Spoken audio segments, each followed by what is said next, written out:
Hey, how are you? I'm here to talk with my subscribers on YouTube, who've been following me for over a year now on my YouTube channel, and also with the people that bought and got the grappling game plan book from my instructor Lloyd Irving.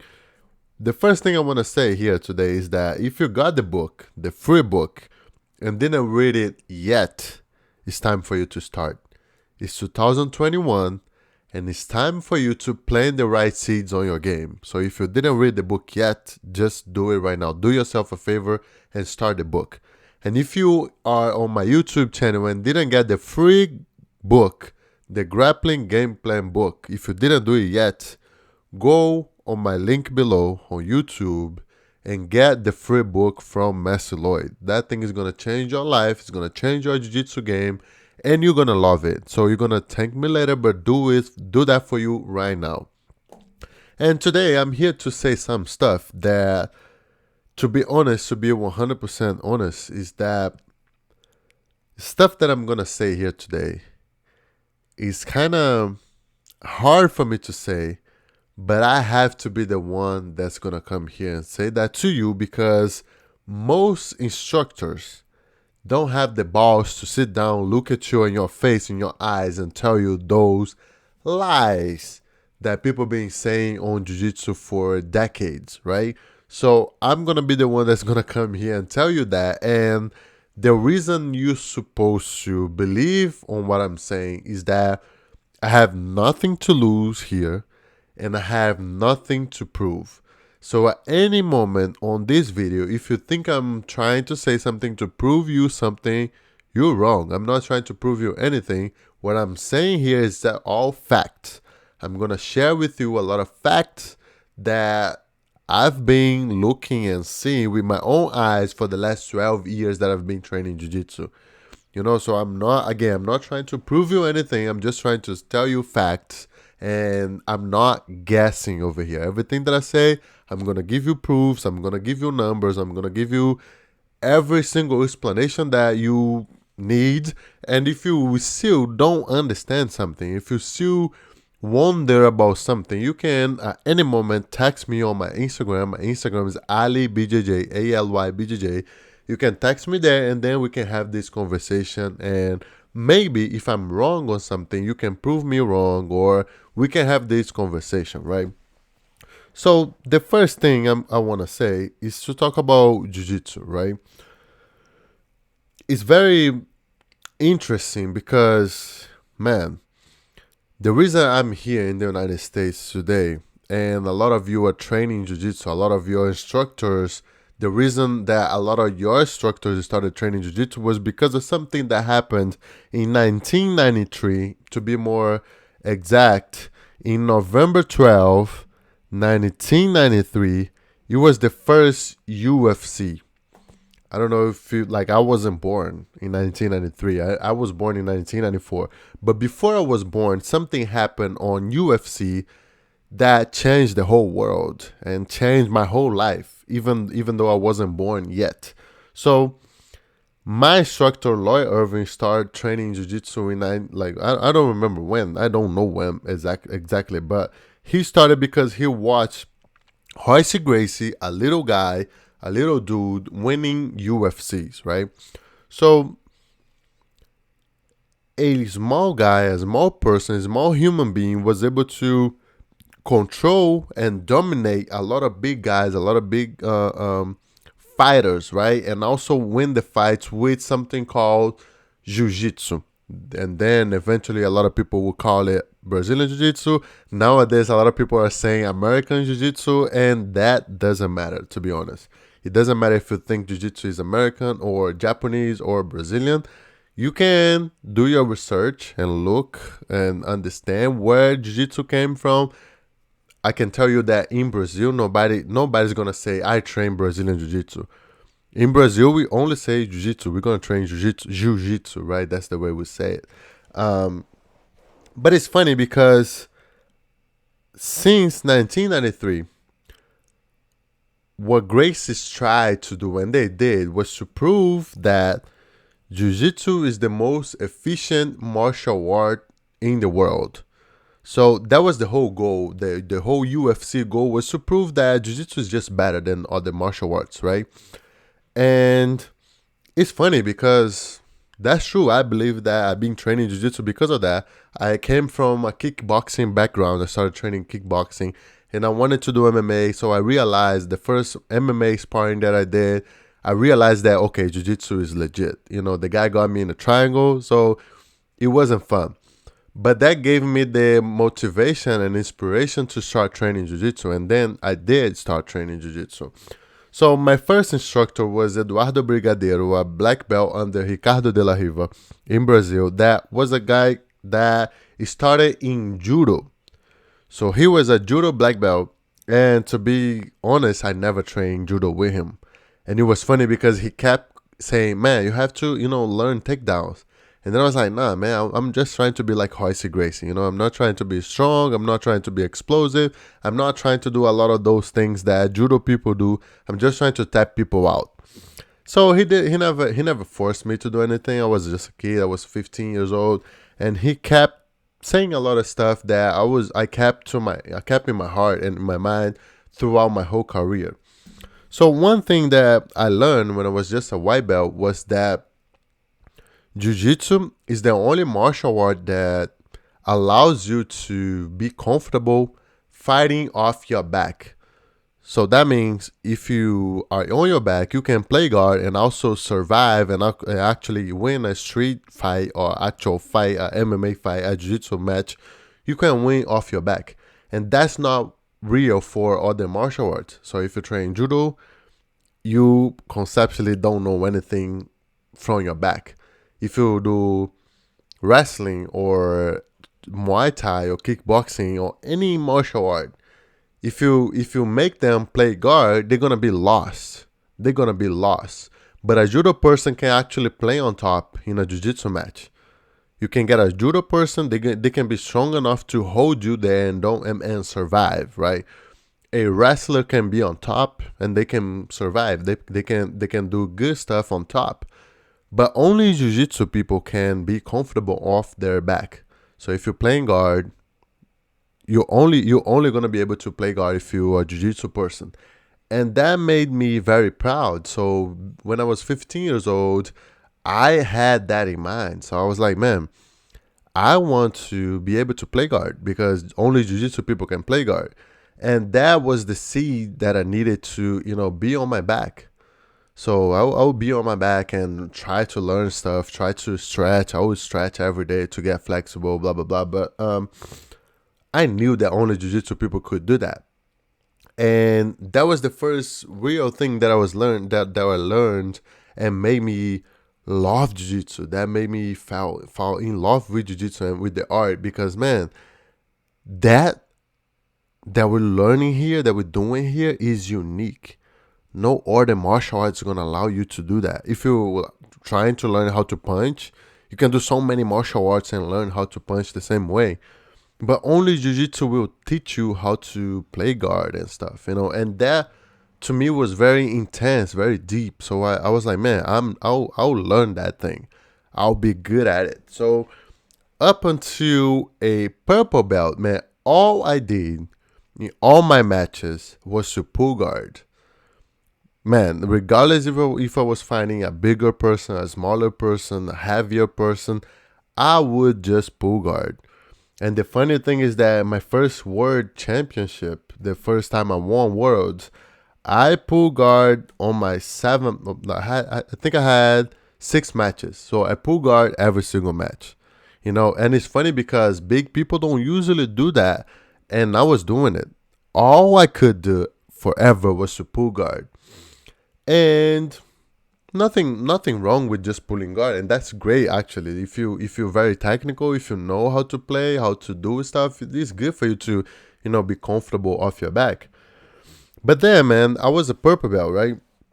And I was thinking about MMA. I was thinking about all that and being efficient, right? So I was taught that jiu-jitsu was the most efficient martial arts ever, right?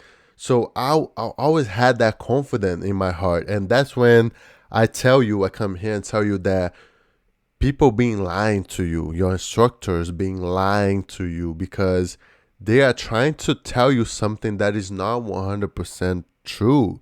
That's not 100% reality. And that's when this thing flipped. This thing just flipped in front of me. I was like, man, I've been taught, I've been thinking forever that what I do is just unique. And I face one specific situation that made me think, rethink, and understand that maybe what people been telling me all these years is not 100% truth. And that's what I'm about to share with you because it's so funny. This is actually a funny story that happened to me back in 2014 that made me change my whole perspective, right? So what happened was that was 2014 was the first year that I came here to the United States. I mean, I came to the United States 2013, but I didn't come to Maryland. I actually went straight to California to compete Worlds, and I lost the semifinals. But I'm not trying to talk about my story here. It's just about one specific fact. What happened was I came here in 2014 to train for 25 days for Worlds, right? So I came here and I was training. That's when I met Lloyd. That's when I met DJ. That's when I met Teen Spriggs. That's when I met. That was the first time I trained with Herbert Santos and Gobi and all these people. So it was very interesting for me. It was a great experience, right? And man, the funny thing that I want to share with you now was that when I trained for the first time with Master Sugi. Man, Master Sugi is a little guy. He's a little Mongolian dude that back in the days he would weigh around 165 pounds. And back in the days, I used to weigh the same thing that I've been weighing right now. So my weight was always, I always walk around 235 pounds, right? I'm 6'2", I'm a tall person. And my weight was always around 230, 235 pounds, right? So I had an opportunity to train with this Asian dude that back in the days he was a blue belt. I think he was a blue belt. So I had the opportunity to roll with this guy, and the first thing that I noticed here at Lloyd's was that people don't start training from off their knees. So people start actually standing up, and if you have to pull guard, you have to actually pull guard, or if you want to be on top, you have to take people down, right? And that was the first time in my lifetime that I was experiencing something like that. And it was funny because I was going to train and roll with this guy called Masasugi. They would call him Masasugi, and I didn't know why. So man, I'm training with this guy, and he's a little guy. He's a small person, you know. Like the guy was 165 pounds, and man, when I grabbed this guy's gi, he broke my grips and just pinned me on the ground. So he didn't even throw me. He just grabbed me and snatched me down and pinned me on the floor and gave me a little smile, got back up. So for 15 minutes, man, this guy was only grabbing me, pinning me on the floor, and I wasn't able to do anything against him. So long story short, I realized after practice, somebody told me, "Hey, how was it to train with Master Sugi?" I was like, "Man, I don't know. What is that?" I was so frustrated, you know, I felt bad. So I remember people telling me, "Oh man, this is actually a Olympian judo guy." You know, so he's a judo black belt. He's not just a black belt, but he's an Olympian level judo guy. You know, he's from Mongolia. His dad was an Olympian. His grandparent was an Olympian.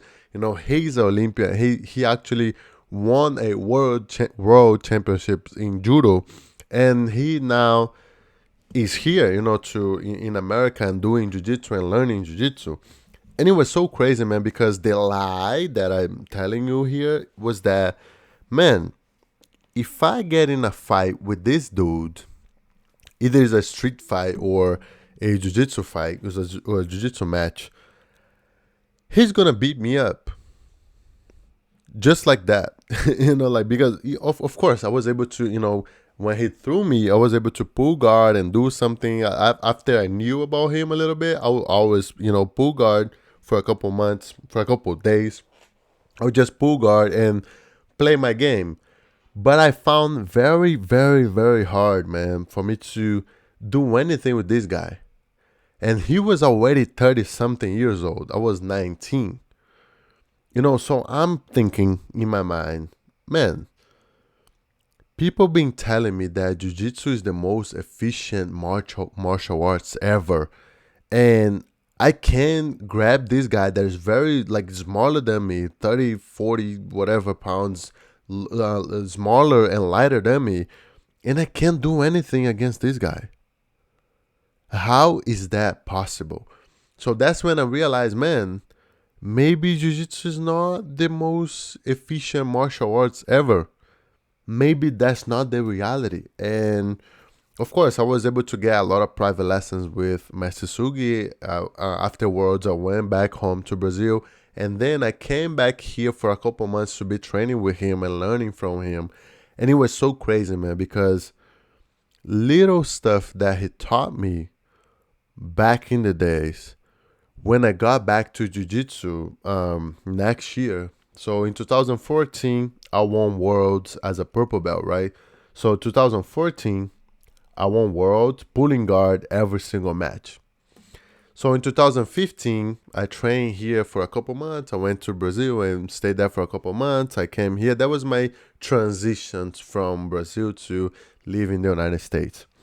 It was so crazy because when I got at Worlds in 2015, a lot of people start thinking and wondering. Like I remember there was no flow grappling back in the days, but I remember the media started saying, "Oh, this guy is actually a judo guy, or is very athletic, he's very strong." And my opponent started to say and give interviews saying that, man, this dude is so strong. This guy is so good, so strong, so athletic that it's even hard to fight him. Blah blah blah. So that's when people start saying that I was that beast, right? Or that freak that are naturally strong. But I remember that the day I trained with Master Sugi for the first time, that was the exact same thing that I felt. So I don't know if you are understanding what I'm trying to say here. In a couple months training with this guy, I transformed myself from a person who would always pull guard to this person that in 2015, a year later, a couple months later, because remember, I didn't train here for 12 months.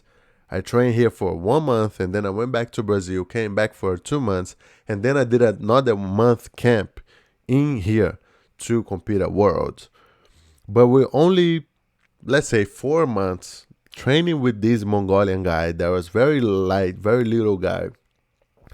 I went from a guard puller to a person that actually is judo jiu-jitsu guys that have been training judo and jiu-jitsu forever. They would pull guard on me because they felt that my grips were so strong, or I was super strong, or I had something special that they didn't have. When that was not the reality.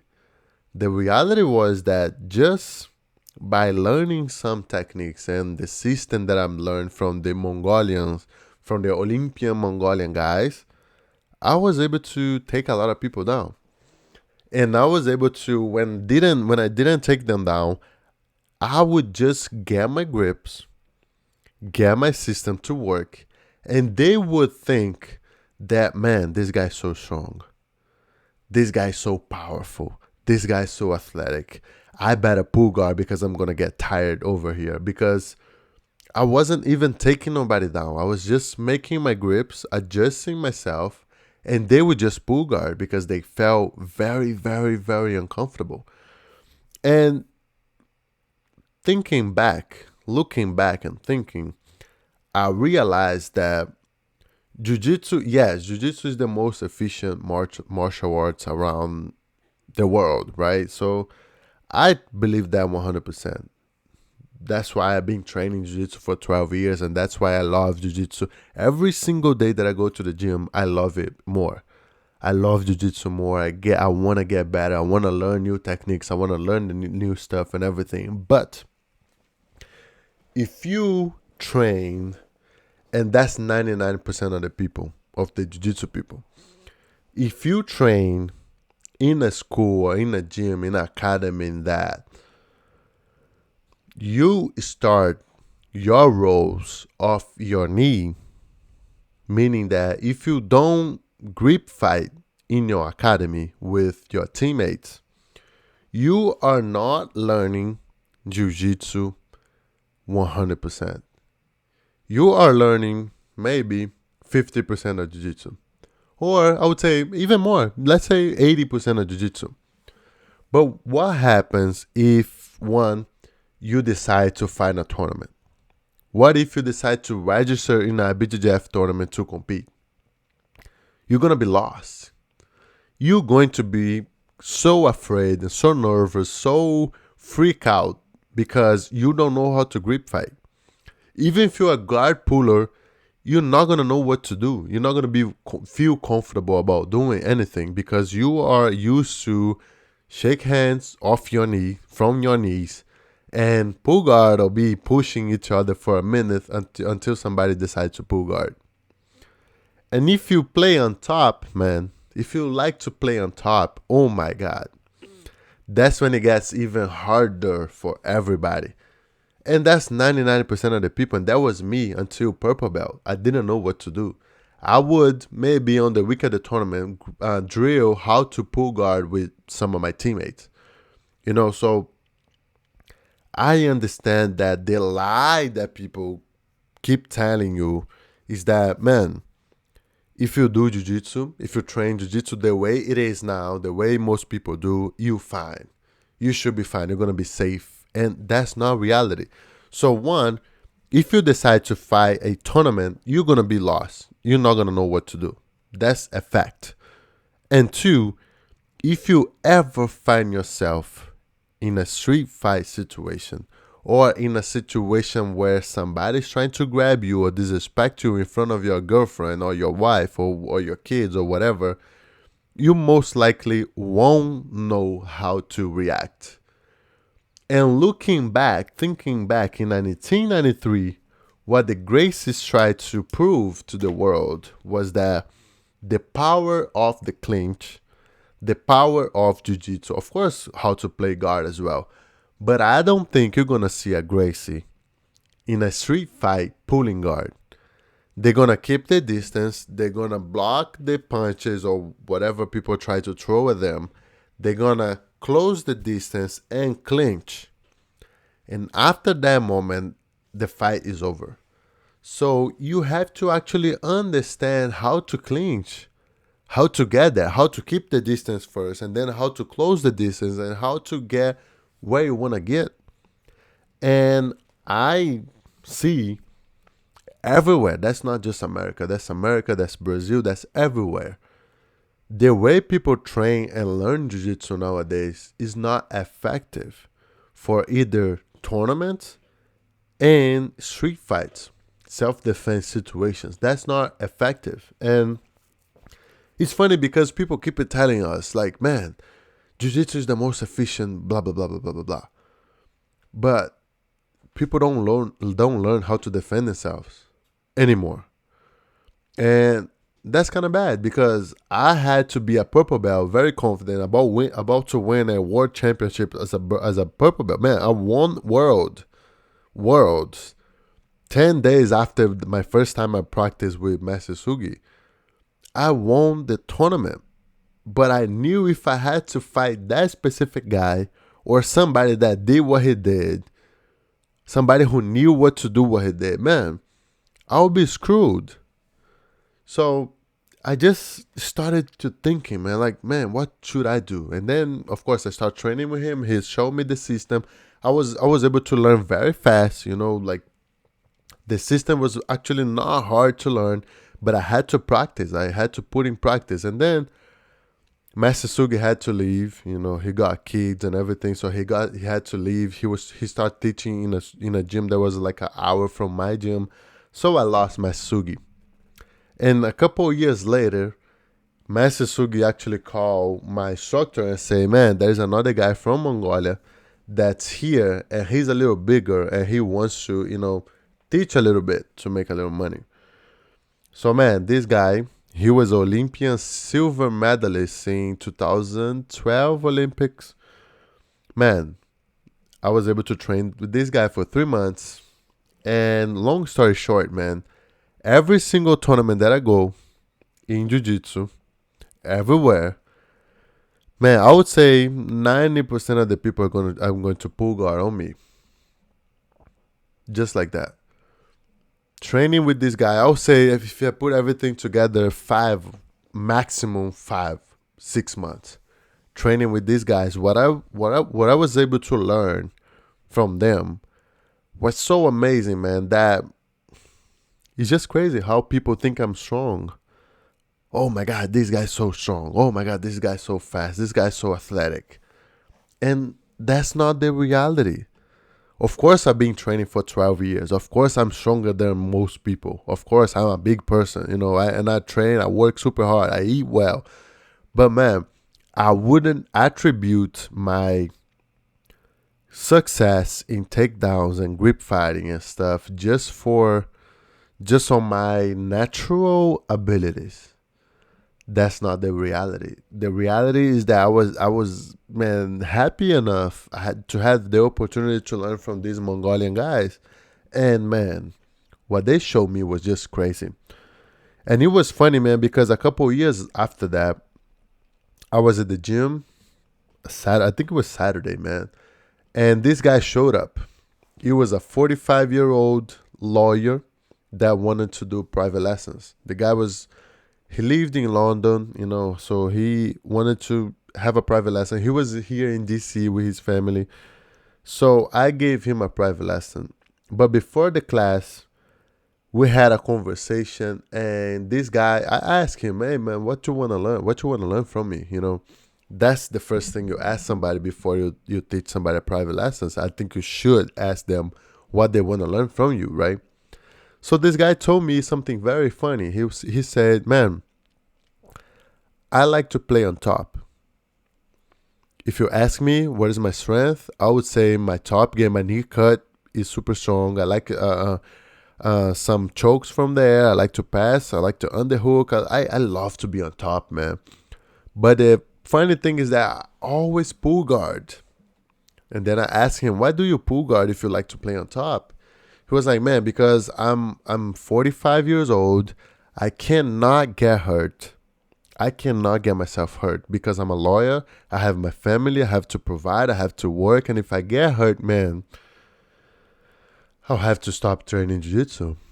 So because I don't want to get hurt, I actually pull guard because I think takedowns are dangerous. And I play from there. If I can ever sweep the person, I'm gonna be on top, and then that's when I'm gonna be happy. That's when I'm gonna try my stuff, and that's it, man. So I told him, "Man, that doesn't make sense. Like, why don't you, just try to take people down?" And then he told me again, "Man, you don't understand. I cannot get myself hurt."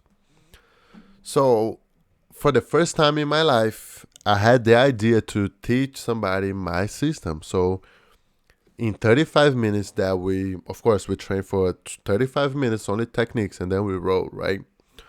So for 35 minutes, all I taught this guy was how to grip fight. So that means, man, if somebody grabs you here with the right hand, that's how you're going to break the grip. But while you break the grip, you have to walk to your left, because if you walk right, they can take you down. So if somebody grabs your sleeve, that's how you break the grip. So that's the grip that you want to have. As soon as you have that grip, nobody's going to be able to take you down. So I taught him that. I showed him. So I told him, "Hey man, grab here and grab there, and I'm going to try to take you down. All you have to do is to walk. Follow me. If I go right, you go left, because of course, now he has to follow me. So my right is his left. So if I go right, you go left, keep those grips, and I'm never gonna be able to take you down. So after I did that, he got very surprised because, man, you 20 years younger than me and you wasn't able to take me down. I say, of course, because there are a lot of techniques in here, just like the armbar. If you're on somebody's guard and they start escaping the hips and you just follow their hips, they're never gonna be able to armbar you, right? So there are a lot of things, a lot of techniques and a lot of principles that I was able to share with this guy. And man, he got very excited. He got so excited that because after like 3 weeks after that, he got in a plane from London, came here to learn from me how to grip fight. And after 3 or 4 weeks, he started telling me, man, I'm really thinking about competing for the first time. And the guy was a purple belt already. So he never had the desire or the courage or the confidence to just go there and compete because he knew he would have to pull guard and that was not his strong game. And he was always afraid of getting hurt, so he didn't want to get himself hurt. So he never competed. But after these little techniques, man, like 4 classes, he was able to understand how to grip fight. And the funny thing is that, man, he called me and said, man, the same thing is happening to me. Now, the people on my gym are thinking that I'm training judo. People from my gym are thinking that I'm actually stronger than I am. So they keep saying, oh my God, man, you're so strong. And then they are forced to pull guard on me. And what happened is that they pull guard, but I already know they're going to pull guard, so I can already pass the guard right away. So as soon as they pull guard, I can pass right away, and I can capitalize. I can be on top. I can be smashing. I can get my underhook. I can get my over-unders. So, man, life got so easy for me right now, man, because of this stuff, the simple things that I learned from you. And that was funny, man. That was crazy. That was so deep for me to listen because that's what I thought. I was like, man, I think the instructors are lying to their students because they don't teach people how to grip fight. And that's so funny, man, because that's so simple. But maybe most people don't know that. Maybe jiu-jitsu people are not ready for that, because, man, I was able to learn that very fast.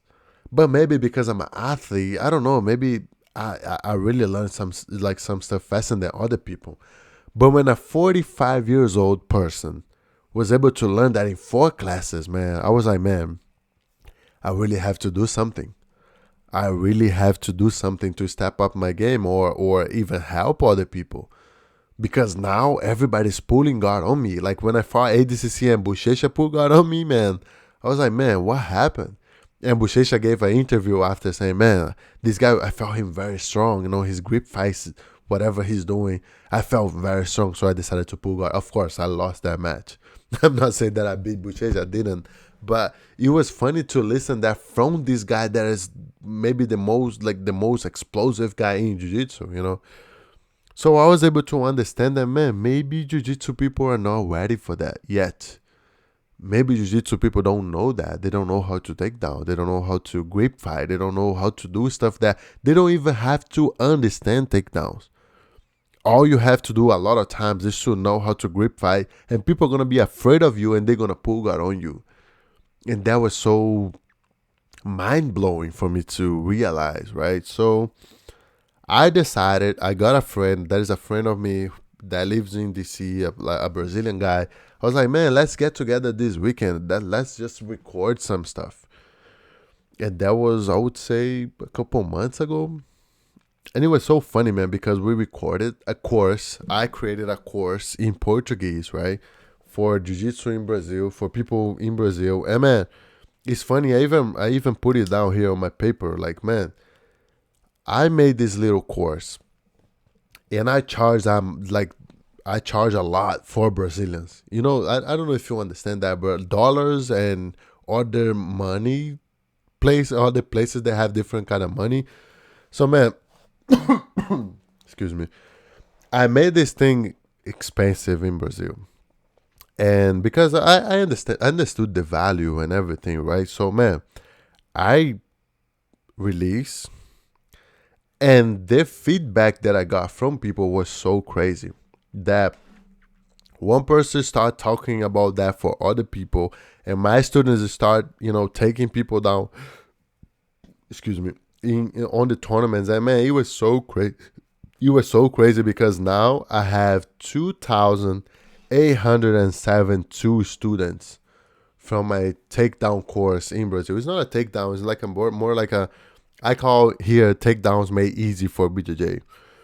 And it was so crazy that, man, so many people are getting this thing every single day that I decided that, man, I have to do something in America. I have to do something for my friends, for my American friends and people in the United States too.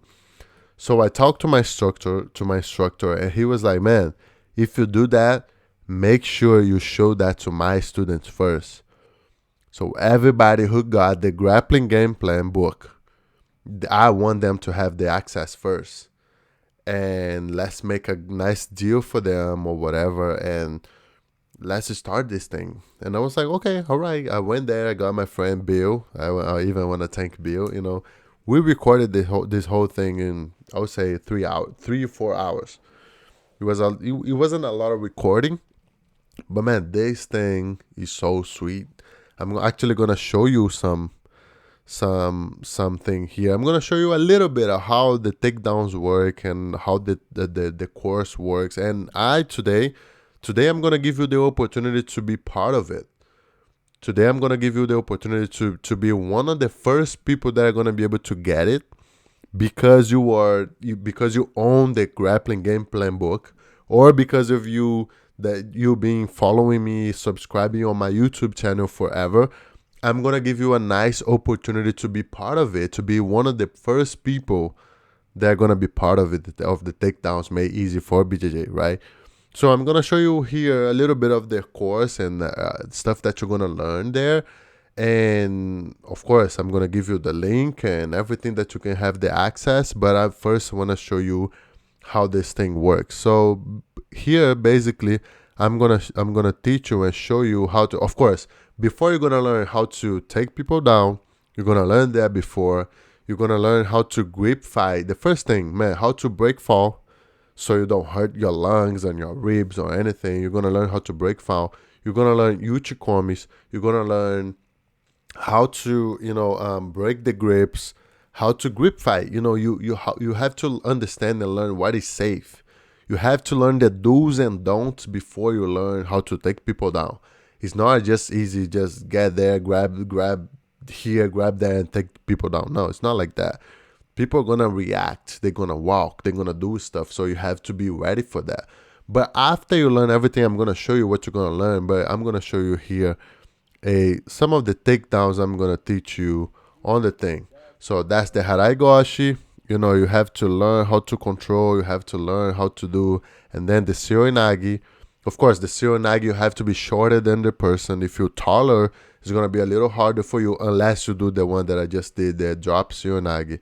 That one is the morote seoinagi. And then we do a lot of no-gi as well. So that's me teaching people how to defend single legs, how to sprawl. You're going to learn how to sprawl. You're going to learn attacks and defenses, You have to understand. So that's the uchikomi. You're going to learn uchikomis as well. Uchikomi is like drill in Japanese, drilling in Japanese. That's the harai goshi. Let me see. What is that? Oh, that's the harai goshi. That's the kataguruma. Americans call this the fireman's carry, but it's actually kataguruma in judo. That's the uchikomi. That's the tayotoshi. I was able to take Bushesha down with that thing, and it was so crazy because I learned that in a week. And as soon as he taught me that, I went to the tournament. I tried, and it worked, and it was so crazy for me, man. So that one I use a lot, man. When people clinch me or double under, man, that thing is so amazing. So I'm gonna go ahead and show you actually the course and how I organize everything for you to learn. Let me show you this, man. So here I was doing my research about UFC 1 and everything. So that's the takedown course. Takedowns, BJJ takedowns made easy. Here is the welcome part. I talk about a lot about how Americans think, how Brazilians think. I give a lot of theory for people to understand their mindset, right?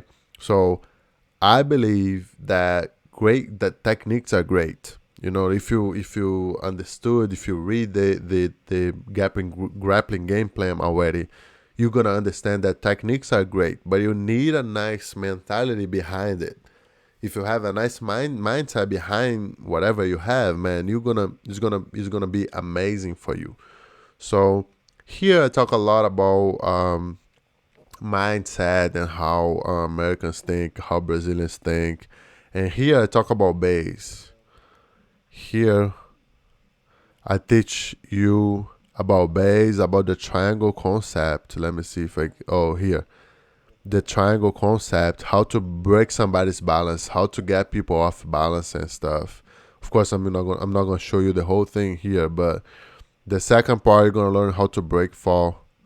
And that's very basic. A lot of you already know how to break fall, but I have, like, if you're a white belt, you have to understand that. A lot of gyms don't teach that anymore to the students, so I decided to, just come here and teach break falls. So basic drills, that's more for, I would say, beginners and people who are trying to learn wrestling and stuff. If you don't know any wrestling, you have to understand the concept, the basic concept about single legs and double legs. Here is how to sprawl. A lot of people think they know how to sprawl. I'm gonna say that. I'm gonna say that very slow here. Let me let me even make my face bigger here. A lot of people think they know how to sprawl, but all they know is how to burpee. So they go to jiu-jitsu classes and they do CrossFit practice. They are not doing sprawls. They're doing only burpees. And it's so funny because, man, when I teach people that how to sprawl, how to actually break people's posture, how to get their arms straight, that's so crazy how heavy you can get if you know how to sprawl. And that took me forever to learn too, because our national level, our NCAA wrestling champion had to come and sprawl on my head so I could feel, oh my God, I'm really weak. Like learning the techniques about how to sprawl is so crazy. Anyways, here I teach you a lot of uchikomis and how to, react to stuff, and like simple drills that if you drill for 1 week, it's gonna be so easier for you to learn the takedowns. And then let me go back. And then we start talking about the uchikomis, the foot sweep drills, and then the body language, the grip fighting for gi, grip fighting for no gi. Man, so many things. And then the takedowns. Seoinage, train wreck. Train wreck is very powerful. Very easy to learn. You can learn that in a week, I'm sure. Collar drag, clinch, man. The Gracie's main thing was the clinch. So you have to at least understand a little bit about the clinch if you want to be a real jiu-jitsu person. And I noticed that a lot of gyms don't teach the clinch anymore for the students, And then Taiotoshi, Haraigoshi, Uchimata, Ouchigari, no-gi takedowns. We talk a lot about takedowns for no-gi. But it's funny because as soon as you learn the takedowns for gi, you can actually apply those same takedowns on the no-gi part. If somebody single leg you can actually use a judo throw to take them down. So you actually gonna learn a lot.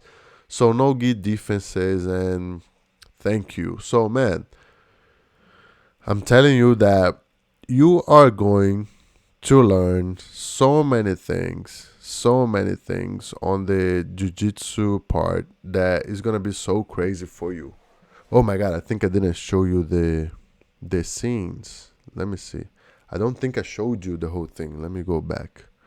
So I'm not going to say the whole thing, but I'm going to just show you here. So welcome, and then we talk about judo and wrestling fundamentals. So basic about the base, the break falls, basic drills, how to sprawl, judo, like the same thing I just say, but now I'm actually showing you this because I think I didn't show. That's the bad thing about not editing the videos. I'm actually showing you the reality here, so I'm not gonna edit this video, so it has to go like that. So warming up, how to uchikomi, like foot sweep drills, body language and stuff. I even need 2 thumbnails here. That's gonna be good for grip finding for gi, grip finding for no gi, and I have to actually change those names because there is something missing here. Or I made 2 grip findings for gi. I don't remember. So here are the takedowns. That's gonna be very fast. As soon as you understand you already have the mindset, and you already understand the grip fighting and stuff, the takedowns are easy for you to learn. So you can learn 1 per week. You can drill that for a week, for 2 weeks, for 3 weeks.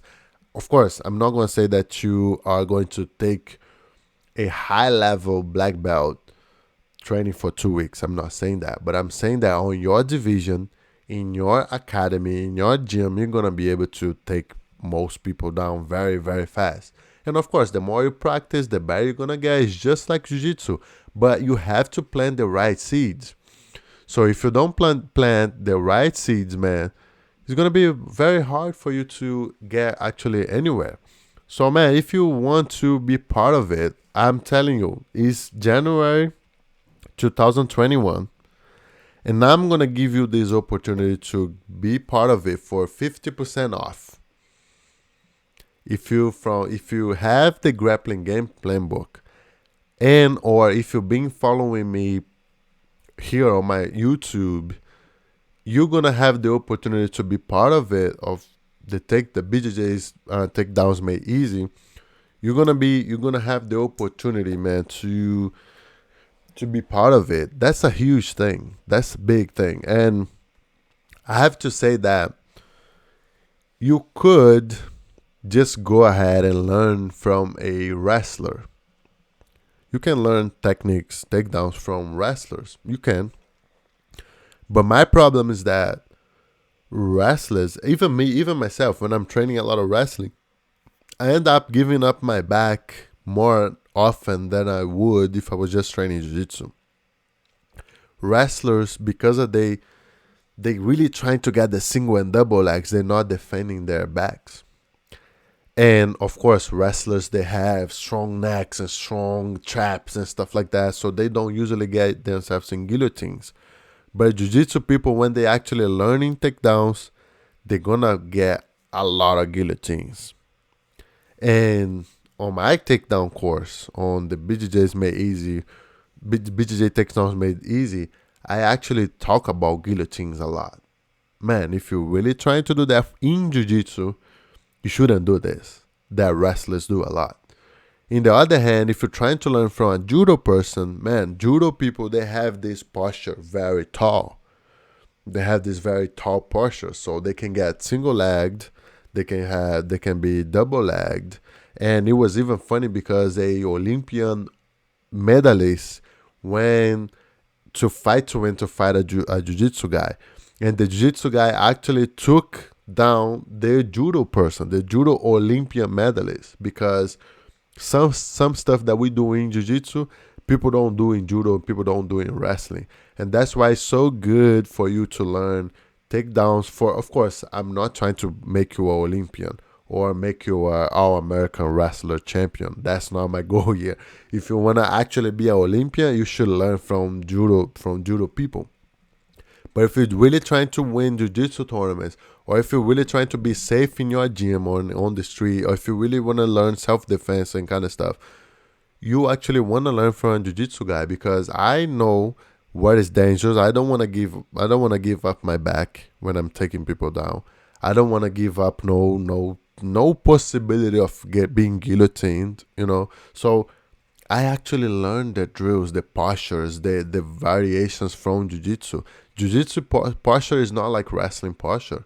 Jiu-jitsu posture is not like judo posture. And if you're 30, 35, 36 years old, 40, 50 years old, you're not going to be able to do posture like a wrestling do.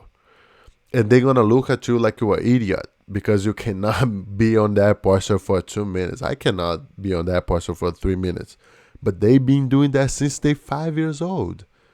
It's different, So that's why I'm telling you to, be part of it, because that's actually gonna change your game, change your life. And that's just like my student Ken from London, man. The guy came here in 4 weeks. He was different.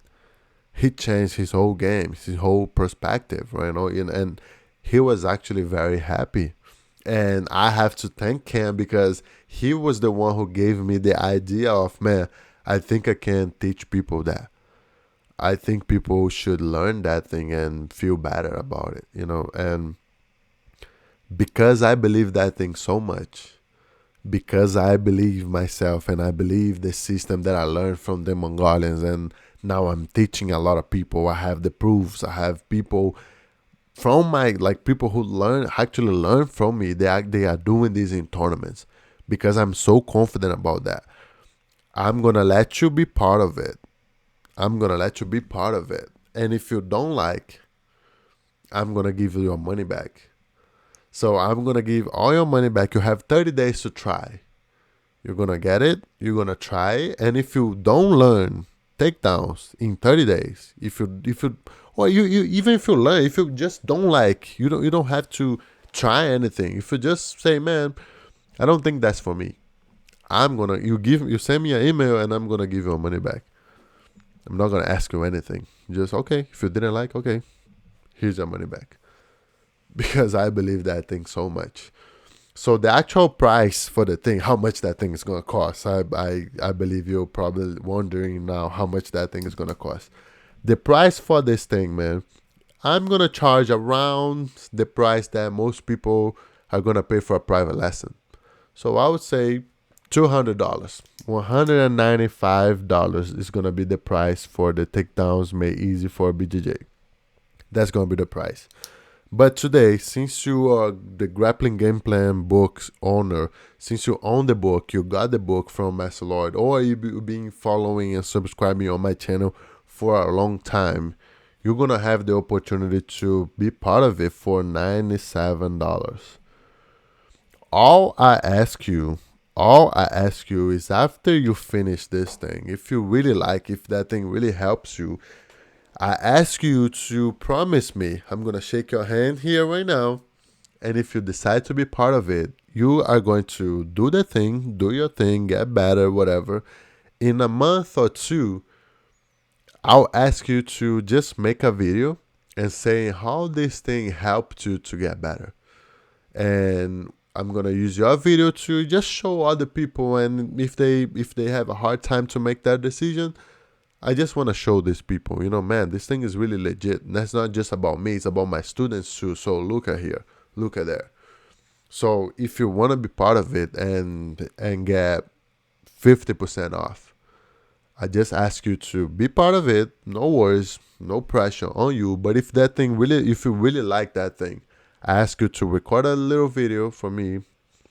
I'm going to even send you an email, asking and understanding everything that we have to do. And I'm going to give you all the instructors, but all I have to do is to give me a little testimonial.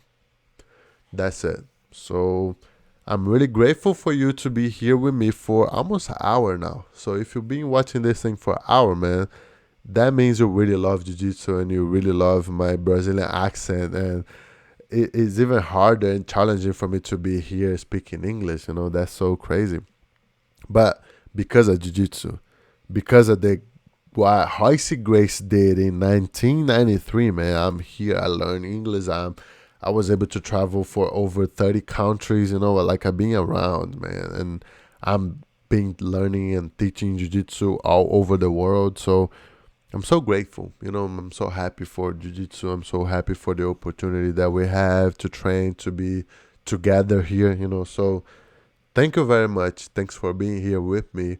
The links and everything are here below. So you're going to have the opportunity to see everything, to read everything, even read everything that I have to show you. And man, thank you very much. I see you on the BJJ Takedowns Made Easy. I hope you really enjoy the thing. I hope you really enjoy what you're going to learn there. And those lessons are very valuable, man. So go there, check it out, and if you don't like, I'm gonna give you a money back for 30 days. So I see you. Peace.